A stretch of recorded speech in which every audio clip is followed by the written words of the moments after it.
말씀의 제목은 모압을 향한 애가입니다. 모압을 향한 애가.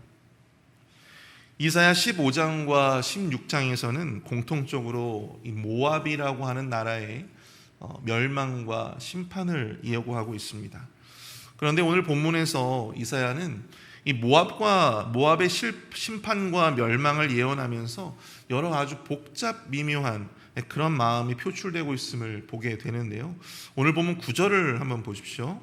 그러므로 내가 야셀의 울음처럼 신마의 포도나무를 위하여 울리라. 헤스본이여 엘르알레여 내 눈물로 너를 적시리니 너의 여름실과 내 농작물의 즐거운 소리가 그쳤습니다. 9절에서 여러분들 내 눈물로 너를 적시리니 라고 하는 표현이 나옵니다. 이 원문을 보시면 히브리어 라와라고 하는 동사가 사용되어지는데요, 이것이 뭐냐면 어떤 물에 흠뻑 젖다라고 하는 그런 의미를 가지고 있습니다. 그냥 물이 묻은 것이 아니에요. 그냥 흠뻑 젖은 것입니다. 나의 눈물로 한 성읍을 흠뻑 젖게 할 정도로 이 모압의 멸망을 바라보며 이사야의 마음 가운데에는 아주 큰 슬픔과 애통함이 가득하고 있음을 그렇게 강조하고 있는 표현이죠. 뿐만 아니라 본문 11절을 보시면 이러므로 내 마음이 모압을 위하여 수금같이 소리를 바라며 내 창자가 길하레셋을 위하여 그러하도다. 본문 11절의 표현은 이 모압의 참혹한 멸망을 바라보는 어떤 이사야의 어떤 시적인 마음들을 표현해주고 있는데요, 창자가 수금 소리를 낸다라고 하는 것은 이 창자가 끊어질 만큼의 그러한 고통의 소리가 난다라고 하는 것을 의미해주고 있습니다. 창자라고 하는 것은 이 성경에서 우리가 보통 보게 되면은 감정의 좌소를 의미하거든요. 아주 이 감정, 고통스러운 어떤 감정을 표현할 때 이 창자가 끊어지는 듯한 어떤 그러한 아픔, 그것을 이야기해주고 있는 것이죠. 이 모압의 멸망을 바라보면서 이사야의 마음이 지금 그러했다라고 하는 것이죠. 모압의 멸망을 가슴 아프게 바라보는 이사야와 그리고 하나님의 마음을 표현해주고 있는 것입니다. 모압의 멸망이 이사야와 하나님께 왜 이토록 안타까움과 슬픔과 고통으로 다가왔을까? 그것은 바로 그들의 그 심판의 잔혹한 스토리가 바로 훗날 바로 이 하나님의 백성이라 일컬어지던 남유다의 그런 슬픈 스토리로 실현되어질 것이기 때문이었죠. 그래서 이사야는 오히려 그들의 심판을 바라보며 애가를 부릅니다. 슬픔의 노래. 모압의 이야기가 우리의 이야기가 되지 않기 위해서 우리는 모압의 멸망을 바라보며 우리는 어떠한 영적인 교훈을 얻어야 할까요? 오늘 그 첫 번째로 우리는 이 모압의 심판을 통해서 우리의 연약함 가운데에도 교만이 깃들 수 있다라고 하는 것을 깨달아야 할 줄 믿습니다. 첫 번째로 이 모압의 심판을 통해서 우리는 우리의 연약함 가운데에도 교만이 깃들 수 있음을 깨달아야 합니다. 6절을 보십시오. 우리가 모압의 교만을 들었나니 심히 교만하도다.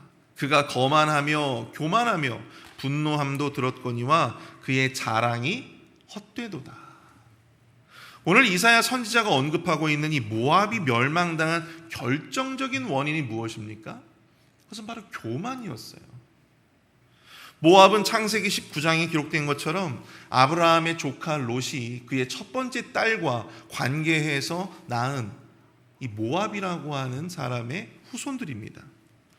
이스라엘과는 대대로 친척 관계였지만 이 민수기 여러분들 22장을 보시면 모압의 왕이었던 발락이 누구를 사주해서 이스라엘을 저주합니까? 바로 발람이라고 하는 사람을 사주해서 이스라엘을 저주하고자 하죠. 하지만 실패하게 되었습니다. 또한 사사기에서 이 모압 왕 에글론이 이스라엘을 오랫동안 압제하기도 했죠. 근데 여러분, 과거에는 그토록 강성한 국가였지만 다윗의 시대에 이르러 다윗은 모압을 정복을 했습니다. 그리고 이 모압은 다윗에게, 이스라엘에게 끊임없이 조공을 바치는 그런 나라로 전락해버리고 말았어요. 모압은 결단코 강대국이 아니었습니다. 모압은요, 여러분, 약소국이었어요. 이스라엘과 같은 나라에 조공을 해야만 생존할 수 있을 만큼 그렇게 연약한 나라가 바로 오늘 이 본문에 나오는 이 모압이라고 하는 나라였습니다. 그런데 그 연약한 나라의 죄가 다름 아닌 교만이었다라고 하는 것입니다. 모압이 가지고 있었던 그 교만함의 실체, 본질은 과연 무엇입니까? 그것은 단순히 우리가 보통 교만을 이야기할 때 어떠한 내가 가지고 있는 것을 과시하는 어떤 그런 것만을 이야기하고 있는 것이 아니에요. 요 모압이 가지고 있었던 그 교만함, 그 죄악의 실체는 하나님을 떠나서 자기 자신과 또한 자신이 가진 것들을 신뢰하는 어떤 그런 태도를 의미한다라고 볼 수 있는 것이죠. 모압은 사해 동쪽의 고원지대에 위치한 나라입니다. 그들은 대대로 아주 튼실한, 아주 이 씨알이 굵은 그런 포도의 생산으로도 유명한 나라였어요. 그래서 경제적으로 매우 풍요로웠다고 합니다. 그들은 그들이 누리고 있었던 경제적인 풍요함, 그리고 번영, 그리고 대대로 이 그모스라고 하는 신을 섬겼거든요. 그들은 롯의 후손이었음에도 불구하고 하나님을 섬기기보다 자신이 누리고 있었던 경제적인 풍요와 번영을 더 의지하고 있었습니다. 또한 그릇된 우상을 섬기고 있었습니다. 바로 그러한 교만함, 하나님을 등지고 자신이 가진 것들로 어떤 힘을 삼아서 의지하면서 그렇게 살아왔던 그들의 모습, 하나님은 그것을 교만이라 보셨다라고 하는 것입니다. 그리고 그 교만함이 그들을 파멸로 이끌게 될 것이다, 그렇게 이사야 선지자가 지금 예언을 하고 있는 것이죠. 이 모압이란 나라의 교만을 통해서 우리는요, 작은 나라, 약한 나라라 할지라도 얼마든지 교만함을 하나님께서 보실 수 있다라고 하는 것을 우리가 깨달을 수 있는 것이죠. 여기서 우리가 깨달을 수 있는 것은 죄라고 하는 것은 결코 이 환경에 따르지 않는다라고 하는 것입니다. 가난하다고 죄를 짓는 것이 아니고, 죄를 안 짓는 것이 아니며, 힘이 없다고, 여러분 약소하다고 교만함이 없는 것도 아니다라고 하는 것이죠. 연약하다고 거기에 악이 자리 잡을 수 있는 것은 아니다라고 하는 사실을 여러분들 우리가 기억해야 할 줄 믿습니다. 힘이 있든 없든 얼마든지 우리는 하나님 앞에 교만함의 죄악에 노출되어질 수 있음을 깨달아야 한다라고 하는 사실입니다.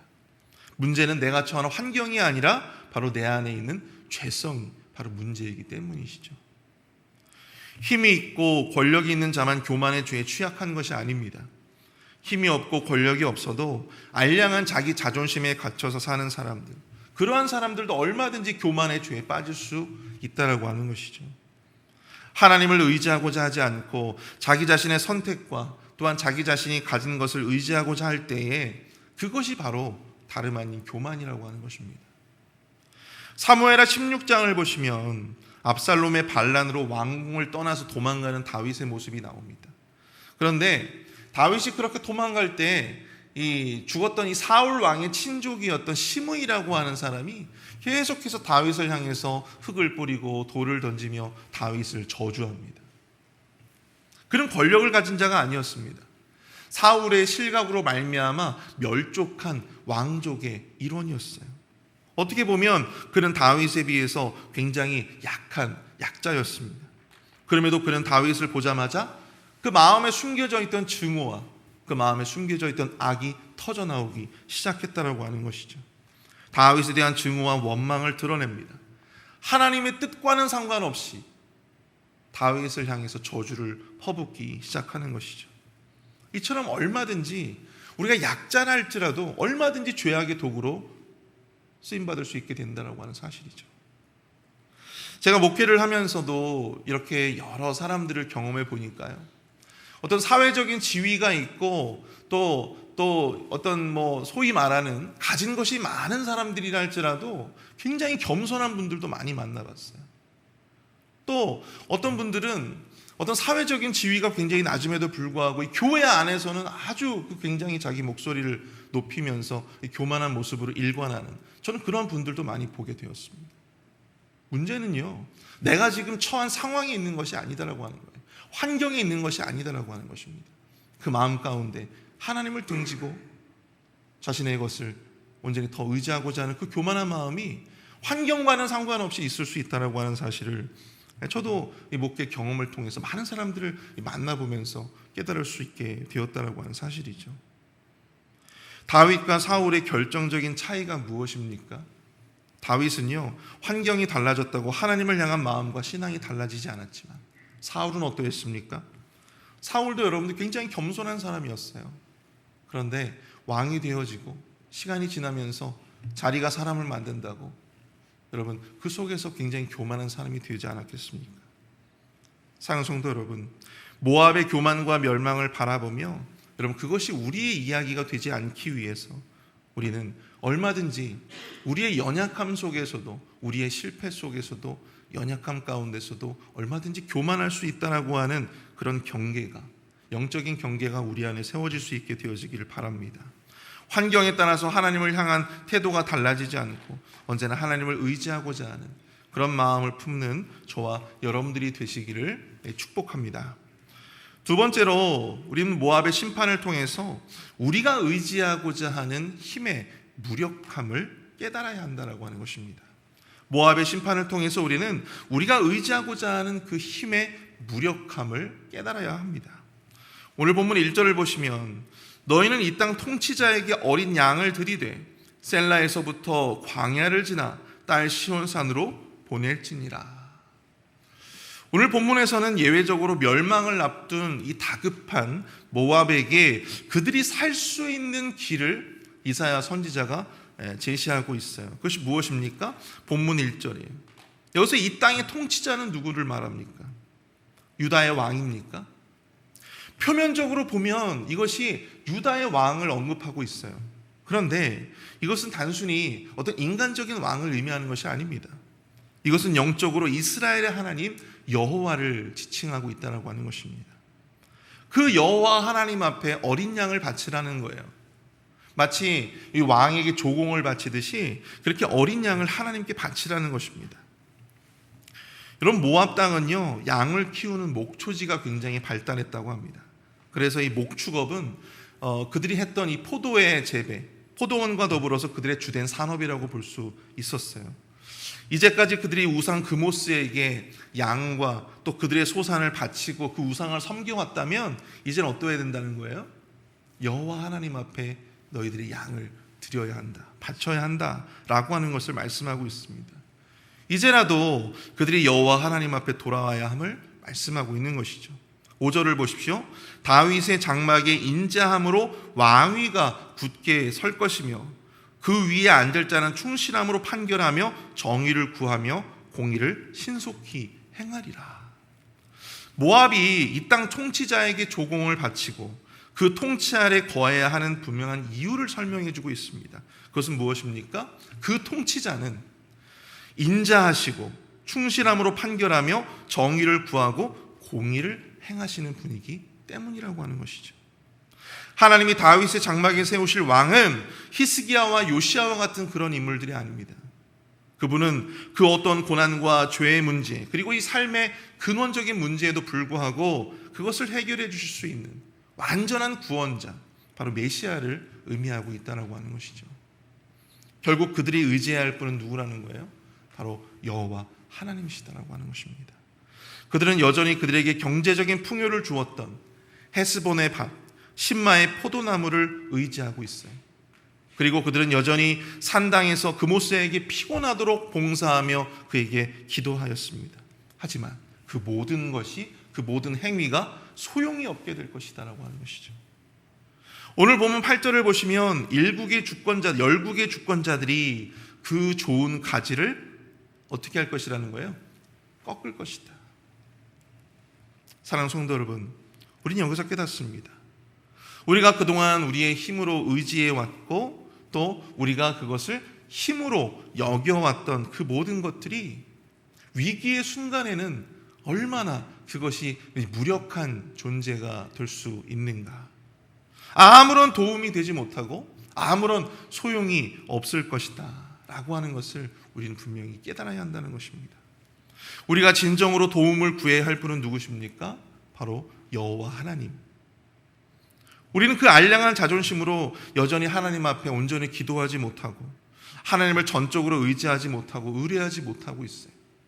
그리고 우리에게 힘이 되어주지 못할 포도나무까지와 그모스 산당을 의지하고 있습니다. 오늘 보면 13절을 보시면 이는 여호와께서 오래전부터 모압을 들어 하신 말씀이거니와. 그들이 교만을 버리고 그들이 의지해왔던 것들을 버리고 다시금 하나님 앞에 돌아와야 한다라고 하는 것을 하나님은요, 이번 한 번만 말씀하신 것이 아니에요. 계속해서 오랜 기간 동안 말씀해오던 말씀이었습니다. 중요한 것은 무엇입니까? 그들이 듣지 않았어요. 듣지 않았어요. 무시하였습니다. 하나님이 그토록 오랫동안 이와 같은 말씀을 하셨을 텐데 왜 그들은 이 중요한 말씀을 듣지 못했을까요? 왜 그들은 하나님 앞에 돌이키지 못했을까요? 그들에게는 여전히 그들에게 힘을 주어 그들이 힘이라고 여기고 있었던 그 모든 것들이 그들에게 있었기 때문입니다. 늘 풍성한 소출을 내주는 목축과 포도나무, 그리고 그들이 의지할 수 있는 우상이 그들 곁에는 언제나 있었어요. 그들을 침범하지 못할 요새도 있었습니다. 그런데 멸망의 때에, 위기와 심판의 때에 그런 것들이 아무런 도움이 되지 못할 것이다라고 하는 것입니다. 너무나도 무력하게 무너지고 말 것이다. 때론 하나님이 우리의 힘이 되어주던 것들을 끊어내실 때가 있습니다. 우리가 의지해왔던 것들, 또 우리가 스스로 힘이라 여기는 것들, 그런 것들을 하나님께서 무너뜨리실 때가 있어요. 끊으실 때가 있다라고 하는 것입니다. 세상 그와 같은 혼란이 없죠. 자신이 그토록 의지해왔던 것들이 한순간에 없어진다라고 하는 것, 끊어진다라고 하는 것, 얼마나 큰 혼란이겠습니까? 근데 여러분, 그것이 우리에게 은혜의 기회가 될 수 있다라고 하는 것입니다. 그것은 우리에게 더 이상 심판이 아니라 위기가 아니라 우리가 과연 어느 분이 우리의 참된 안식처요 피난처가 될 수 있는지를 바르게 깨닫게 해줄 수 있는 기회가 될 수 있기 때문이죠. 저도 오늘 이 말씀을 묵상하면서 나에게도 이 모압의 포도나무와 같은 그런 존재가 있을까? 내가 힘이라고 여기고 있었던, 너무나도 중요하다라고 여기고 있었던 그 무엇이 있을까를 곰곰이 생각을 해보게 되었습니다. 저에게는 어떻게 봅니까? 이 영주권이라고 하는 것이 저에게는 이 모압의 포도나무였던 것 같아요. 모압의 포도나무. 가만히 나의 목회를 돌아보니까 이 목회라고 하는 것을 위해서, 주의 사역을 하기 위해서 어떤 영주권이나 신분의 문제가 해결되어야 되는 것인데, 저는 영주권을 위해서 목회를 하고 있는 것 같은 그러한 마음이 들 때가 있더라는 것이죠. 하나님이 이런 생각을 주시더라고요. 너 영주권을 못 받으면 어떡할래? 근데 갑자기 그 갑작스러운 물으심에 저는 정말 눈앞이 깜깜해지더라고요. 막막해지더라고요. 신분이 막히면 생기는 그 수많은 문제들이 저의 갑작스럽게 이 마음 가운데 주마등처럼 이렇게 스쳐 지나가기 시작했어요. 영주권을 계속해서 기다리고 있는데 만약 그걸 못 받게 된다면, 지금 시국도 아주 안 좋은데 어떻게 되는 걸까? 그리고 다시 생각해 보니까 그런 생각이 들더라고요. 아니, 하나님이 없어진 것도 아닌데, 하나님이 사라지신 것도 아닌데 왜 내가 그토록 막막해하고 있는 것일까? 이토록 막막해하고 있을까? 영주권 물론 중요하죠. 그렇지만 그것이 하나님보다 더 중요한 것일까? 그것이 하나님보다 나에게, 우리 가족에게 더 큰 안전을 제공할 수 있을까? 그것이 과연 나에게 가장 안전한 피난처가 되어질 수 있을까? 막상 영주권을 받고 난 다음에 그 영주권이 나의 이 남은 이후의 모든 이민 생활을 책임져 줄 수 있는 어떤 나의 안식처가 될 수 있을까? 그 순간 저는 깨닫게 되었습니다. 진정으로 내가 의지해야 할 대상이 무엇인가? 내가 정말로 중요하게 여기는, 목숨처럼 여겨야 되는 것이 과연 무엇일까? 여호와 하나님이신 거예요. 사랑하는 성도 여러분, 내가 지금 의지해왔던 것들을 여러분들 묵상해 보실 수 있기를 바랍니다. 이것 없으면 정말 안 됩니다. 하나님 정말 이거 가져가시면 큰일 납니다. 제 인생 진짜 박살납니다.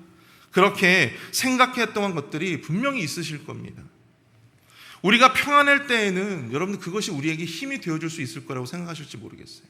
그런데 위기의 순간, 여러분 그런 것들은 우리에게 그 어떠한 힘도 줄 수 없어요.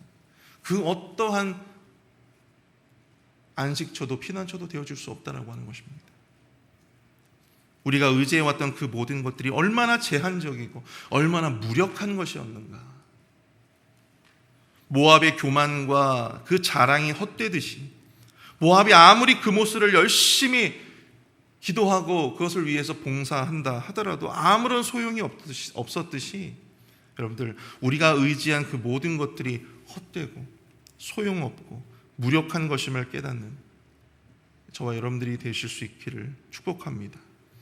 여러분, 우리가 진정으로 의지해야 할 분은 우리의 진정한 참된 피난처가 되신 오직 여호와 하나님이심을 깨닫고 온전히 그분만을 더욱더 의지하며 나아가실 수 있는 저와 여러분들이 되시기를 축복합니다. 우리 이 시간 말씀을 생각하면서 우리가 좀 함께 기도했으면 좋겠습니다. 모압의 심판과 멸망을 바라보면서 그것이 얼마든지 나의 이야기가 될 수 있음을 깨닫게 하여 주시고, 우리의 연약함 가운데에도 악이 깃들 수 있음을 깨닫게 하여 주시며, 내가 의지해왔던 것들의 무력함을 깨닫고 온전히 우리 하나님만을 나의 안식처로 피난처로 삼고 의지하며 나아갈 수 있도록 인도해 달라고 이 시간 마음을 합심하여 함께 기도하도록 하겠습니다.